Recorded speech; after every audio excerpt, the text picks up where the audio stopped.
Have you ever heard the saying before that the house is the biggest purchase of your life?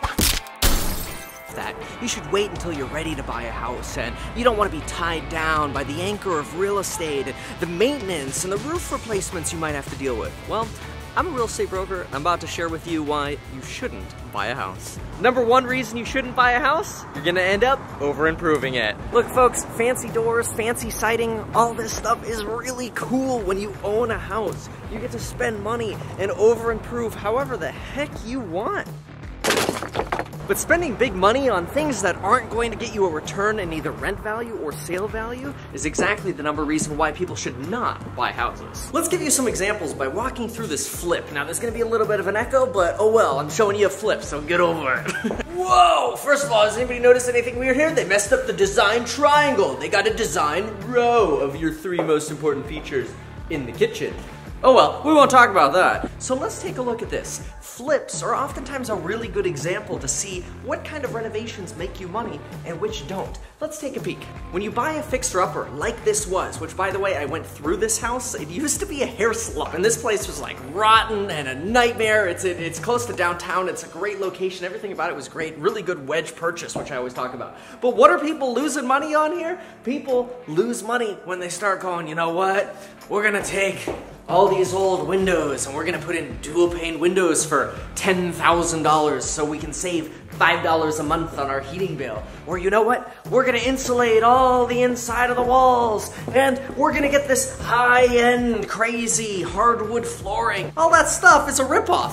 Instead, take a look at how these folks that are flipping the house, which remember, flippers are famous for only spending money where it makes sense, where you actually get a return, whereas homeowners are emotional. They're like, I'm not gonna put on the $30 sconce. I gotta get the $200 sconce from house.com because it's from Italy and it's awesome. Bunch of crap. Look at this. Show you a few things. This is the on-sale subway tile. It's great, it does the job, it's super cheap. The mosaic isn't any kind of like Brazilian fancy mosaic, it's the basic stuff. Floor, basic luxury vinyl plank, waterproof, scratch resistant, great. Paint color, flat, simple, basic. Doors, simple. Quartz countertop, dirt cheap, major value. Everything they've done here so far, big value pluses. Basic new kitchen cabinets. Don't kid yourself, these aren't like the hardwood frame, oh my god, I got oak cabinets. No, these are MDF cabinets with foil over them, and guess what? They're new and they're better than any of the other junk that was there before. In fact, well, since it was a barbershop, there wasn't anything there before. This stainless steel appliance package right here is probably under $1,300. And you think to yourself, what? A whole stainless appliance package, $1,300? Yeah, because they're not going over here going, I need the stove that's gonna reach out and tickle me to sleep. They just want a stove that lights. And sometimes you don't even get that.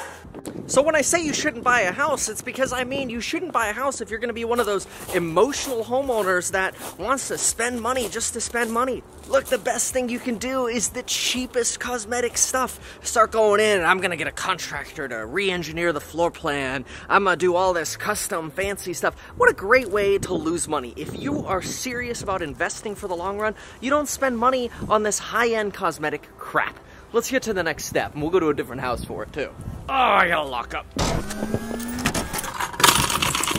You better stay with me, because we're about to learn a lot more. The second reason you shouldn't buy a house is because you don't do your numbers. You should always do your numbers when it comes to buying a house because you want to compare it to renting. I can factor in repairs costs, all my payments, all my principal pay down, my insurance and everything, and I still have money left over what I would have been paying in rent. And if that equation doesn't make sense, then don't buy.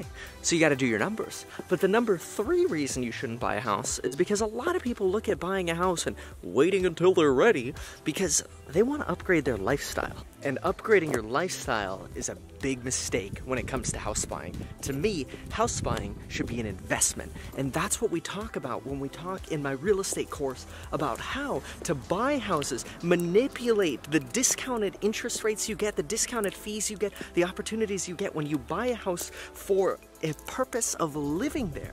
You live there for a year, you move out, you rent it, all the tricks of the trade when you don't consider buying a house for your lifestyle. Might be nice to show off to your friends your new outdoor fireplace or that awesome hillside home you've got, but it's not an investment.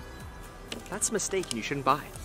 Now folks, I mean this quite literally. If you buy a house solely because you want to live there and you want to take advantage of how beautiful it is and how great everything is and you want to show it off, then you're not really investing. And for that reason, buying a house is a bad idea. It's a waste of money. But when you take advantage of these properties, you get in and you rent them out for that cash flow, then you get to take advantage of the benefits of dominating real estate. Now don't get me wrong, that house right there, it's still going to appreciate. It's still going to go up in value, just like all of your investment or rental properties would as well. But by getting in and taking advantage of the fact that, oh, you can actually use these houses as a way to build long-term wealth, rather than just to not run the numbers, buy a house because you want it, over-improve it, spend too much money on palm trees that you don't need, well, all of a sudden, you're wasting money and you may as well just buy stocks with your money and not buy that house. So when people say don't buy a house, oftentimes they're right. Maybe you shouldn't. Maybe you're not cut out for it. Number 4 reason you shouldn't buy a house, you're buying for the wrong reason. You're thinking to yourself, oh, well, what if I have to move in 2 years? Oh, what if I have to replace a roof? You're not an investor then. Then don't buy. If you're not an investor, don't get into real estate. Stay away, because if you're worried about a roof and you don't budget for repairs, and if you're worried about moving because you don't realize that, oh yeah, I could just rent the property out and keep it and build my long-term net worth by taking advantage of principal paydown, forced savings account. Haven't you heard of the saying, pay yourself first? Well, here you go. This is exactly pay yourself first. Pay your mortgage first. Oh wait, and it pays off the house for you. And when it's rented off, the tenant's paying off the house for you. So all of a sudden, you realize, oh my gosh, you have the complete misunderstanding as to what real estate really is all about. 5th reason you're failing at real estate, you're getting yourself into these properties with massive lots and a ton of maintenance. Instead, what you should be doing is stop being fearful of the HOAs because you think, oh, well, I don't like rules. I don't want an association telling me what to do. Look at the fact of the matter. If you buy a property in an association that's a quality association, which I teach you how to find in my real estate course, and you qualify them correctly, which you can figure out how to do that yourself, then an HOA could be a really great asset to help you mitigate risk by spreading it to other homeowners. Also, you get into... That's really annoying. Also, you get into a newer property that still has a builder warranty like a condo or townhouse like this. This place is easy to start renting out. You could buy this, start renting it right away. No crazy maintenance issues here to take care of. No crazy yard to take care of. It's a 2009 build. Just a few things to take off the walls and you're good to go. This is actually not a bad deal. This place was built in 2013, so you still got another 5-year builder warranty. I like this. So if you're one of those people who buys real estate for the wrong reasons, you're going to over-renovate and over-improve, you don't do the numbers and you don't consider the long-term benefits of owning real estate, you're buying for the wrong reason because you want an upgrade to your lifestyle, or you just don't consider how you can mitigate some of your maintenance costs because you really just want to get that special house and you don't want to have anybody telling you what to do, then you know what? Don't buy a house. Real estate isn't for you. Go be a renter forever.